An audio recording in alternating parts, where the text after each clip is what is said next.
some research we've done at St George's around end-of-life care.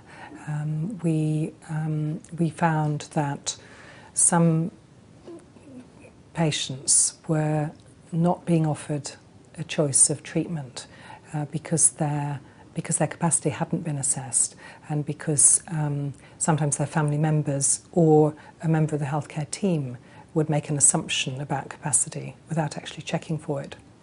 I'd like to give you an example of a young woman who has a learning disability and who had a diagnosis of cancer, and it was a brain tumour.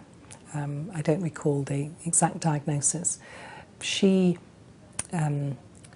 was told that she needed to have treatment, and the treatment was described to her, and the treatment sounded horrible, and she didn't want to have the treatment at all. But the doctor was very straightforward with her because he asked her, do you understand what will happen if you don't have the treatment?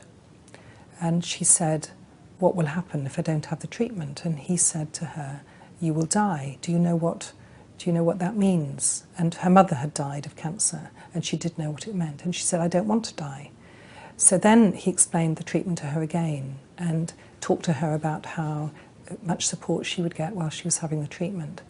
And she had the treatment, and she is now able to teach medical students about issues of consent and capacity.